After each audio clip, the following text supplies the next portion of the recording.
Hello class. Welcome back बच्चों। लो प्यारे बच्चों, स्टार्ट करते हैं नया लेक्चर।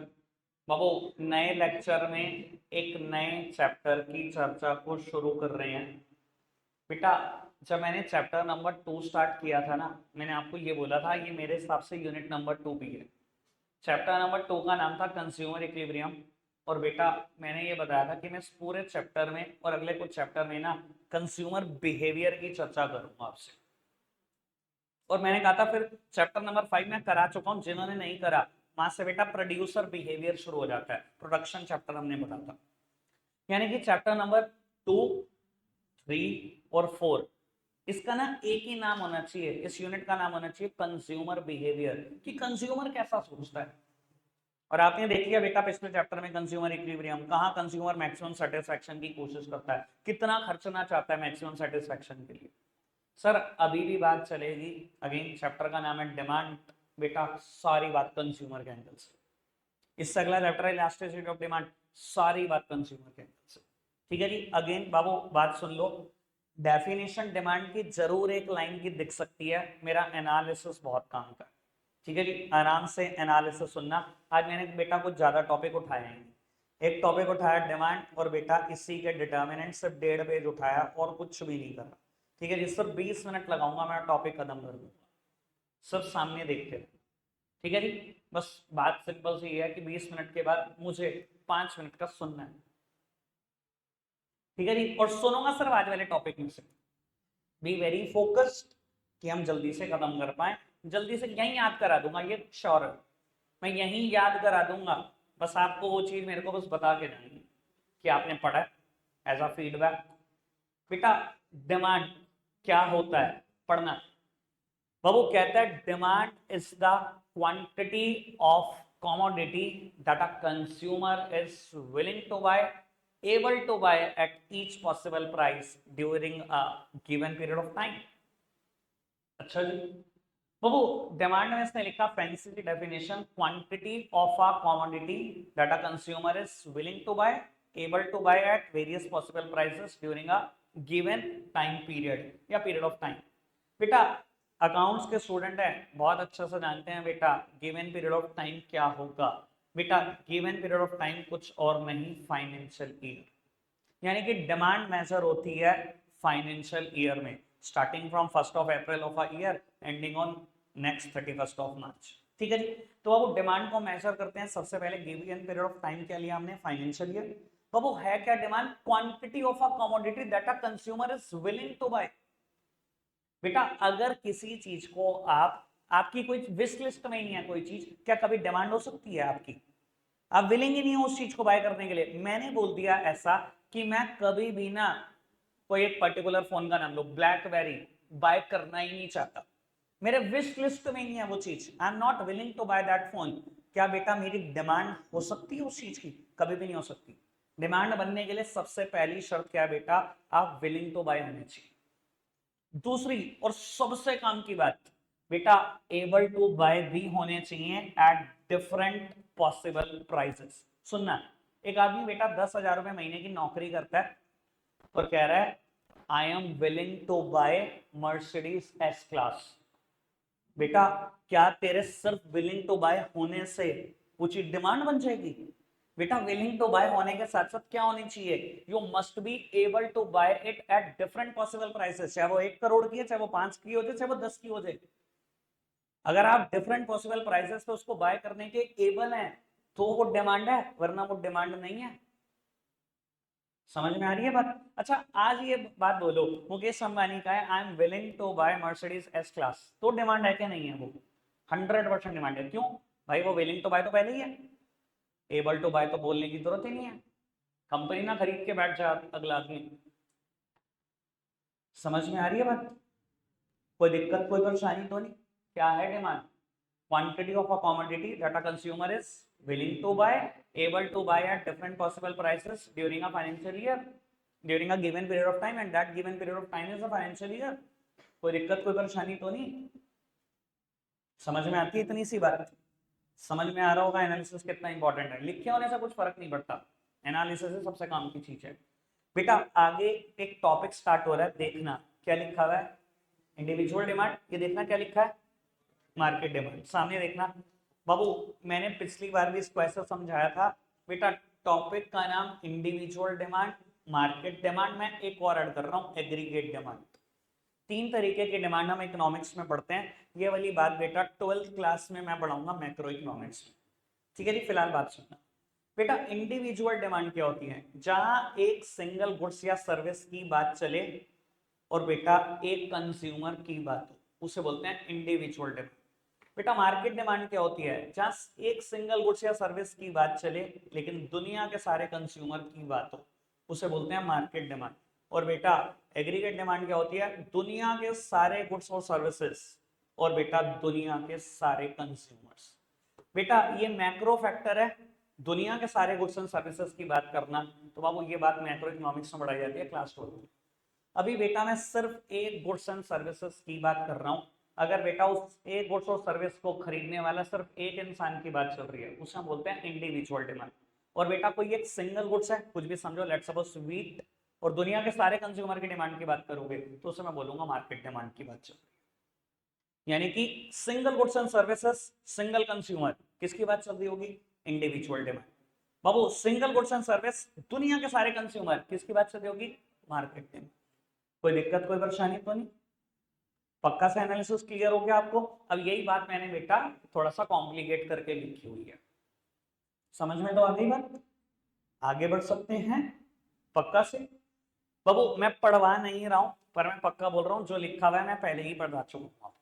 ठीक है जी, अब बेटा टॉपिक शुरू होता है मेरा आज का लास्ट टॉपिक। ठीक है जी, बस इतना ही कराना है मैंने आज। बेटा टॉपिक का नाम है डिटर्मिनेंट्स ऑफ इंडिविजुअल डिमांड। बाबू कल आएंगे, पहला टॉपिक शुरू होगा डिटर्मिनेंट्स ऑफ मार्केट डिमांड।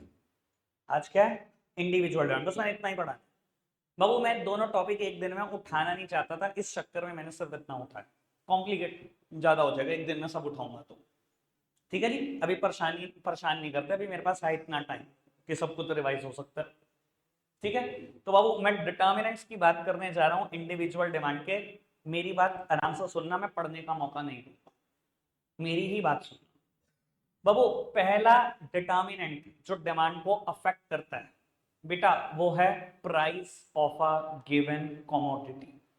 बेटा और अगर मेरे को एक बात बोलनी हो तो बेटा मैं बात बोलता हूं, there exist a inverse relationship between price of a commodity and its quantity demanded. Please आराम से सुनना, यही टेक्निकल बात मैं आपसे सुनना चाहता हूं, जो मैंने बोला आखिरी में 5 मिनट सुनूंगा।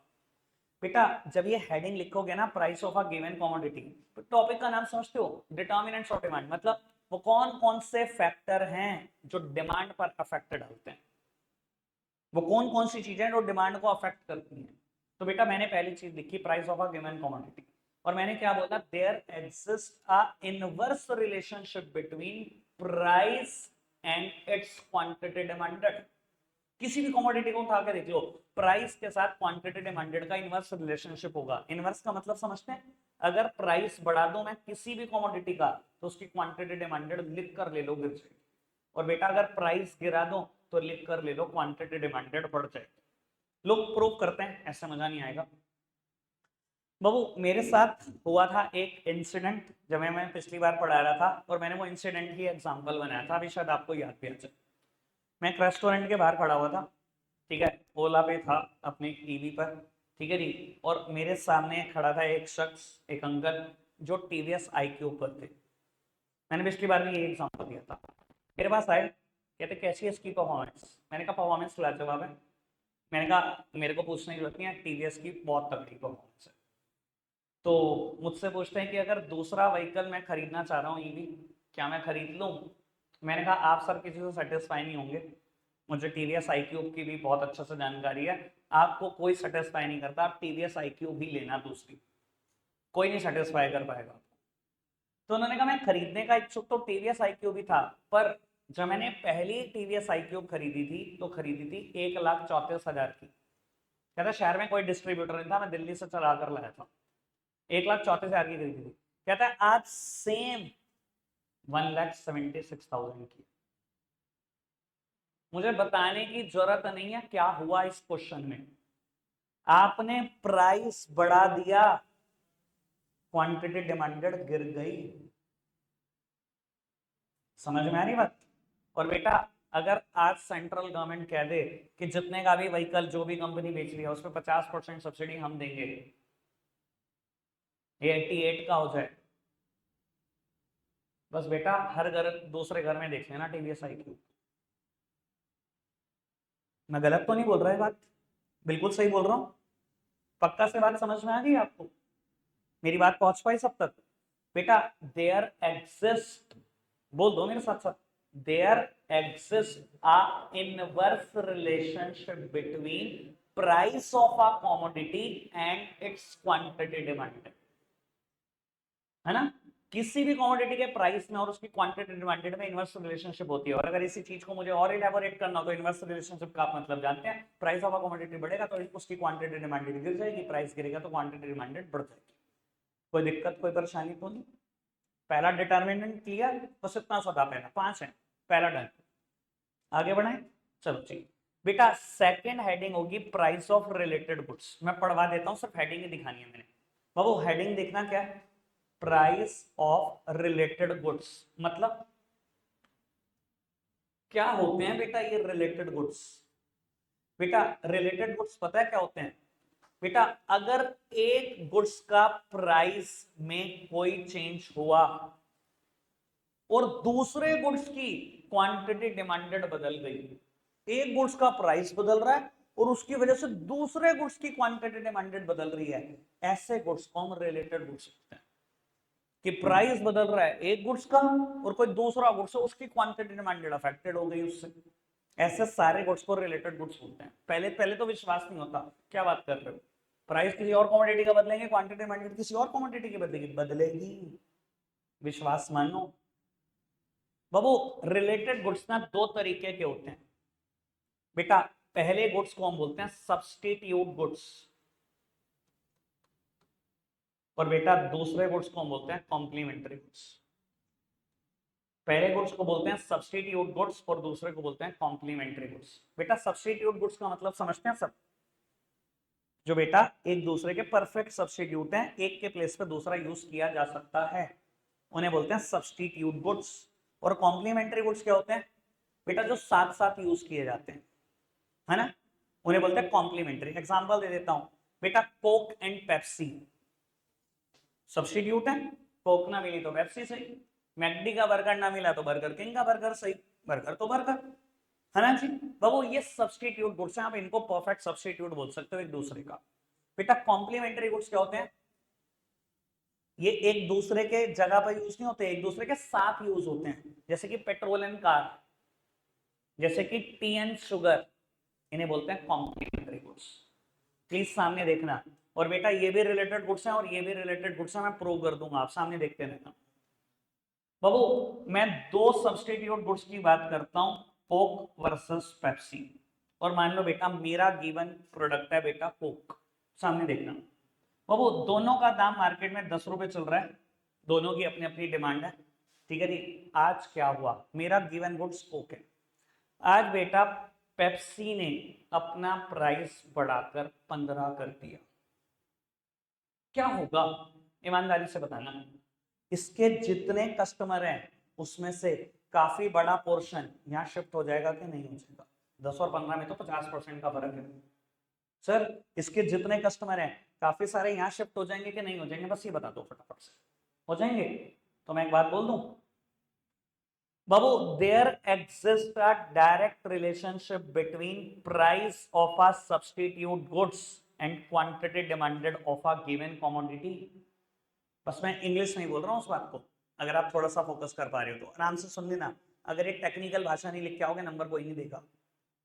क्या बोल रहा हूं सुनो बेटा, कोक है ना मेरा गिवन गुड्स, और पेप्सी क्या उसका परफेक्ट सब्स्टिट्यूट है, पेप्सी का दाम बढ़ा तो बेटा कोक की डिमांड बढ़ गई ना, आधे से ज्यादा कस्टमर यहाँ शिफ्ट हो गए ना, दाम पेप्सी का बढ़ा, फर्क किस पे पड़ा? दूसरे गुड्स पे पड़ा। यही तो रिलेटेड गुड्स होते थे कि प्राइस बढ़ाओगे किसी गुड्स का, डिमांड अफेक्टेड होगी किसी गुड्स की, है ना, रिलेटेड गुड्स है। मैंने क्या बोला बाबू, there is a direct relationship between price of substitute goods and quantity demanded of given goods या गिवन कमोडिटी।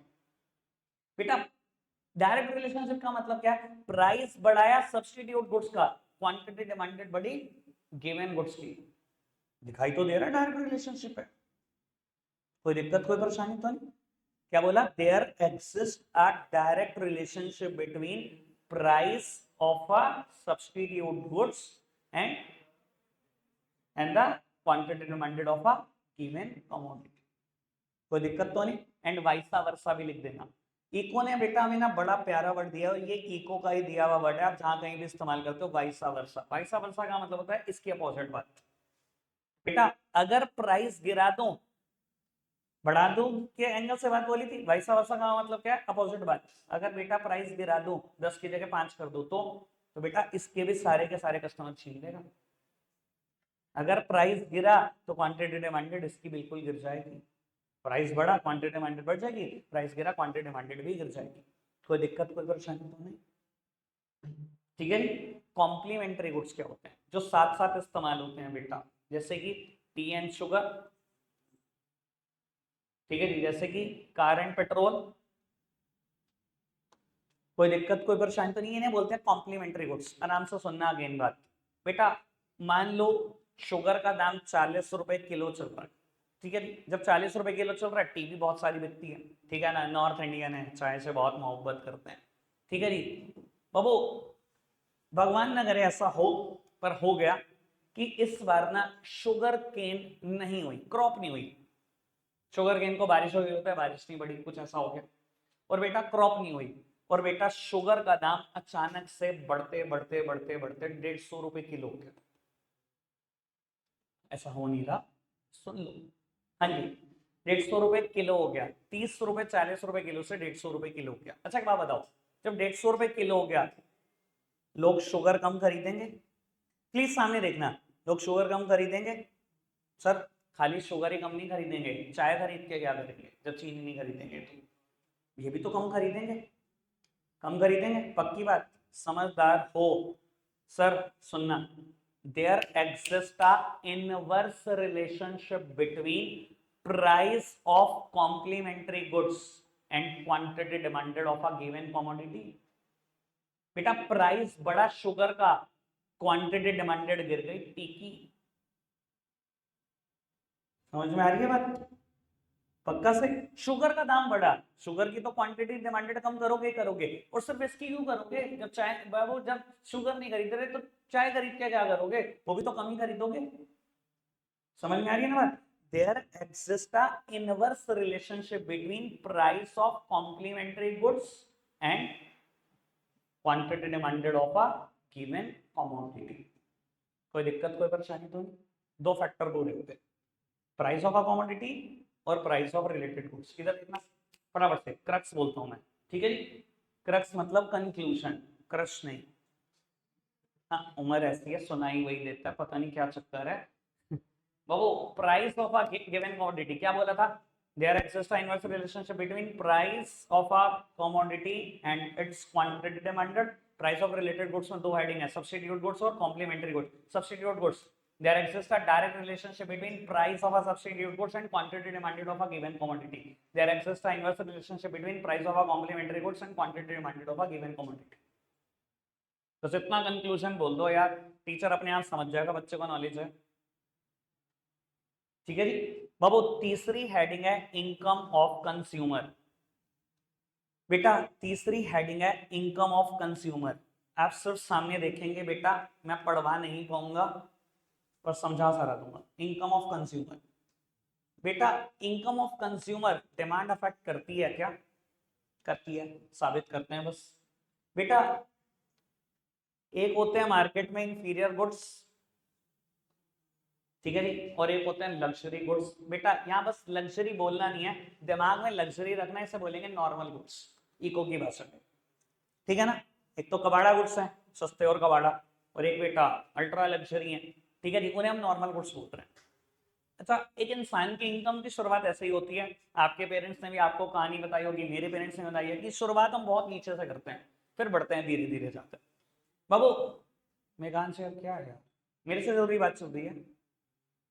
बाबू सामने देखना बेटा, इनकम ऑफ कंज्यूमर कभी कम थी। एक कंज्यूमर इनकम कमाता था 10,000 रुपए महीना। सर बहुत कम इनकम कमाता है, कैसे गुड्स खरीदता होगा?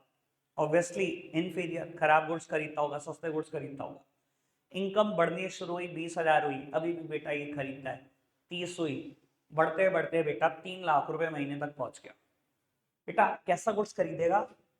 ऐसा या ऐसा? नॉर्मल गुड्स पे पहुंच चुका होगी कहानी। ठीक है जी बेटा, जब आपकी इनकम बढ़ गई, क्या बेटा आपने नॉर्मल गुड्स की डिमांड बढ़ा दी? और बेटा जब आपकी इनकम बढ़ गई, क्या अब आप इंफीरियर गुड्स खरीदना चाहते हो? बस यही बताना था, हो गया पूरा। There exists a direct relationship between income of a consumer and normal goods. आप 3 लाख रुपए महीना कमाते हो, कभी नहीं चाहोगे कि मैं MI, रियलमी, ओप्पो, वीवो खरीदूं। आप चाहोगे सैमसंग जेड सीरीज खरीदूं, या बेटा एप्पल खरीदूं, या ब्ला ब्ला कुछ बहुत अच्छा रहो वो खरीदूं। यही चाहोगे ना? तो बेटा जब इनकम बढ़ जाती है, हम नॉर्मल गुड्स की, लग्जरी की ज्यादा डिमांड करते हैं। यानी कि इनकम बढ़ जाती है तो हम इंफीरियर गुड्स खरीदना नहीं चाहते। There exist a direct relationship between income of a consumer and normal goods.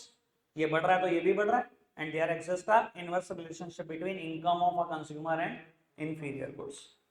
कोई दिक्कत, कोई परेशानी तो नहीं? 3 हेडिंग बिल्कुल डन है?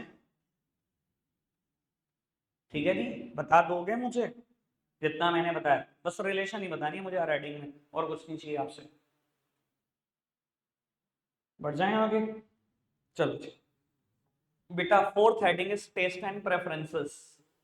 Fourth heading is taste and preferences. बस खत्म हो गया बेटा, देख तो लो कितना कितना मैटर लिखा। बस मुझे पता है आपकी पेशेंस की हद हो गई। ठीक है जी, घबराओ नहीं, बस 2 मिनट ही लूंगा मैं पूरे। बाबू टेस्ट एंड प्रेफरेंसेस सब सामने देखना बेटा। अगर कोई चीज, बस सामने देखो, अगर कोई चीज आपके टेस्ट में आ चुकी है, आपकी प्रेफरेंस में आ चुकी है, सर जो मर्जी हो जाने दो प्राइस, जो मर्जी हो जाने दो प्राइस, आपकी क्वांटिटी डिमांडेड बढ़ेगी बढ़ेगी, गिर नहीं सकती। यानी कि यहां पर भी डायरेक्ट रिलेशनशिप हो जाती है। मैंने पिछली बार भी समझाया था, इस एग्जांपल से दोबारा बता देता हूं। जियो, जियो बाबा जियो। सर बहुत बार बैच में एग्जांपल दिया है, टाटा डोकोमो। बेटा जियो से पहले, जब जियो का तो मतलब डिस्कवरी भी नहीं हुई थी, मैक्सिमम चलाया करता था टाटा डोकोमो। 48 रुपए का रिचार्ज था, 550 MB मिलते थे पर मंथ। हर महीने 48 का रिचार्ज कराते थे, 550 MB। और उसका एक रूल था, अगर एक महीने से पहले रिचार्ज करा दोगे ना तो डेटा कैरी फॉरवर्ड होता था। ठीक है जी, तो हम क्या करते थे, और कीपैड फोन होते थे, उसी में फेसबुक चलाया करते थे। ठीक है जी, और हमारे दिमाग में एक भ्रम था, एक मिथ था जियो आने से पहले, कि यूट्यूब खोलने का मतलब है 1 GB डेटा हो जाएगा। हम कभी यूट्यूब नहीं खोलते थे, आज तक नहीं चला था। ठीक है जी, भाई साहब पूरे महीने भर में 200 MB डेटा नहीं फूकते थे, 350 MB बचा, फटाफट से रिचार्ज करा लिया, 30वें दिन जाकर 550 और मिल गया। डेटा कैरी फॉरवर्ड करा रखा, कहीं कहीं जीबी, महीनों से रिचार्ज करा रखे हैं, डेटा कैरी फॉरवर्ड हो रखा है जीबी में। और इसको भी मतलब एक अलग ही हम टॉर समझते थे, इतना जीबी डेटा कैरी फॉरवर्ड है। और वो मतलब सोचो यार, एक दिन का 6 MB डेटा फूकना है यार। पूरे महीने भर में 200 MB भी नहीं फूकते थे, 6 MB डेटा दिन का। जियो आया, उसने कहा जी अनलिमिटेड फ्री। भाई आपने तो पुराना जमाना देखा नहीं, आपने तो सीधा ही जियो देखा जब से वो संभाला। हमने तो पुराना देखा, तो मैं बता सकता हूँ इस चीज को बहुत अच्छे से। भाई उसने बोला फ्री, हमें लगा पता नहीं क्या जन्नत ही मिल गई। 1.5 GB रोज। आदत पड़ गई, बहुत गंदी आदत पड़ गई। सर पहले तो फ्री फ्री था, फिर हुआ 333 का रिचार्ज 3 महीने के लिए। चलो निभा लिया, 444, 555, 666, 800। घबराओ नहीं, अभी ये साल पूरा थोड़ी हुआ। पता लगे रिवीजन में बता रहा हूँ, जियो का डेटा हो चुका हो 1111 रुपए का 3 महीने का। सर अगर कोई चीज टेस्ट और प्रेफरेंस के अंदर उतर चुकी है, आज गलती से मैसेज आ जाए ना, you have consume 50% of the data, मन करता मुकेश अंबानी को यही बोला, मैंने 50% फूक दिया, मजाक चल रही है, फूक कैसे दिया मैंने 50%, पूरी मैसेज कैसे भेज सकी, इतने आदत पड़ चुके हैं हमें डेटा फूकने की, मानते हो बात। सर अब जो मर्जी प्राइस कर लो अब इसका, 333 से 800 अपनी आंखों से देखा आप सबने और मैंने। सर कंज्यूमर गिरे हैं,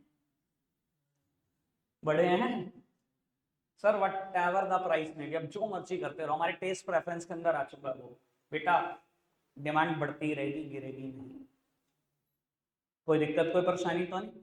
मैंने एक और एग्जांपल भी दिया था पिछली बार, एक पिज्जा है एंग्रीज में पर्टिकुलर ब्ला ब्ला ब्ला, इतने का होता था 385, मैं तो रेट ही नहीं बोल सकता, गधों ने भाई 60 रुपए बढ़ा दिए,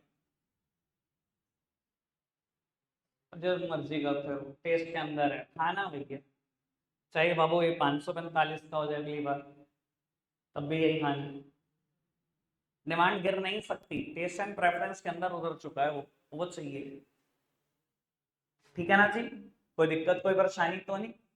चलो जी, पिज्जा का नाम भी बताया जाएगा, अकेले मेरे मुंह में पानी नहीं आना चाहिए, सबके आना चाहिए। तो last heading, expectation of change in the price in future, इधर देखो जी, बस 1 मिनट की बात और फिर पैकअप। बेटा कहता है एक्सपेक्टेशन, मुझे पता है ये जो शोर हो रहा है ना, ये इस वजह से नहीं हो रहा, इन्हें पता है महीने बाद मिनट बाद छुट्टी हो जाएगी, बात ये तो सुनाना पड़ेगा, बाकी किसी चीज का दर्द ही नहीं है, दर्द उस चीज का जो सुनाना पड़ेगा वो नहीं सुनाया जाएगा, है ना, मैं छुट्टी नहीं करता, आज तो सुनाओगे बेटा एक्सपेक्टेशन। अब देखो मेरा तो टारगेट पूरा है, 1 मिनट का, बातें करने वाले बातें कर लेते हैं, ऐसी कोई जल्दी तो है नहीं, बातें करनी है, मेरे को 2-3 मिस कॉल आ चुकी इतनी देर में, मैं थोड़ा बात कर लूँ, रिप्लाई कर दूँ, आप कहते हो तो ऐसी कोई जल्दी नहीं है, 1 मिनट का मुद्दा है मेरा तो, सब बाबू कर्मों का हिसाब, तुम तंग करोगे मैं बदला लूंगा, जब बैच शुरू होता है तुम कितना तंग करते हो, मैं भी बस इंतजार देख रहा हूँ एंड आ जाए फिर मैं बताऊंगा, समय तो सबका आता है ना यार, थोड़ा तुम्हारा थोड़ा हमारा, कभी तुम्हारा कभी हमारा। चलो जी, कहता है बेटा expectation of change in the price in future, please सामने देखना। सर अगर आपको आइडिया हो ऐसा कि अगर किसी चीज का प्राइस कल से बढ़ने वाला, लेट्स सपोज कि मैंने एग्जांपल दिया था पेट्रोल, अभी 95 97 रुपये लीटर, बेटा गवर्नमेंट कह दे कल से इसका दाम 120 रुपए लीटर हो जाएगा, या आपको एक्सपेक्टेशन है कि कल से दाम बदल देगी, गवर्नमेंट अनाउंसमेंट नहीं करी कि बदल देगी, सर ईमानदारी से बताना आज पेट्रोल पंपों पे बिल्कुल अभी भीड़ लग जाएगी क्या, नहीं बिल्कुल अभी लग जाएगी ना।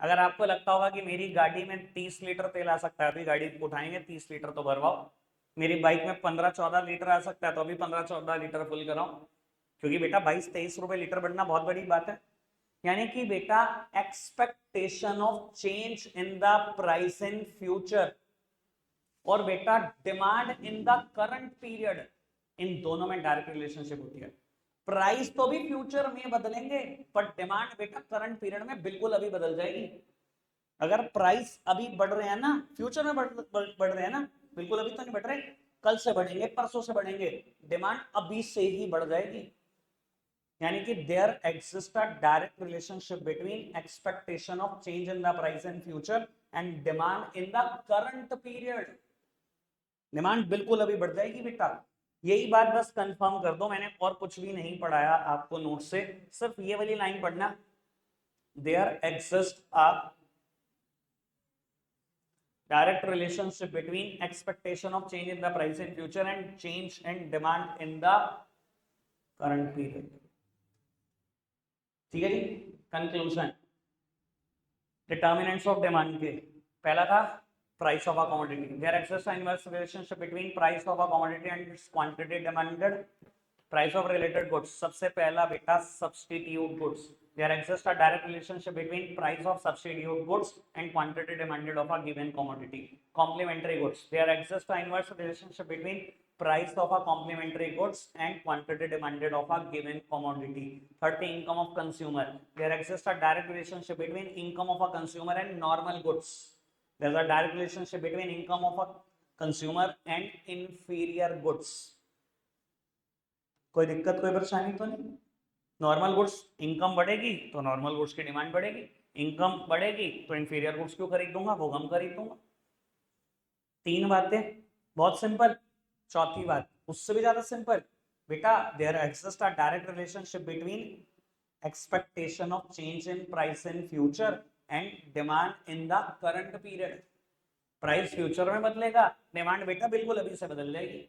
एग्जांपल दिया मैंने भी पेट्रोल का, ठीक है जी. और उसके बाद बेटा टेस्ट एंड प्रेफरेंसेस, बेटा अगर कोई चीज टेस्ट में उतर चुकी है, जितना मर्जी प्राइस बढ़ा लो, डिमांड बढ़ती जाएगी, यानी कि वहां पर भी डायरेक्ट रिलेशनशिप ही एग्जिस्ट करेगी. खत्म, इतनी सा मुद्दा नहीं है, बस वो देर जरूर लगाई, कंक्लूजन इतना सही है. रखते हैं आज के लिए इतना ही है प्यारे बच्चों, बाय बाय.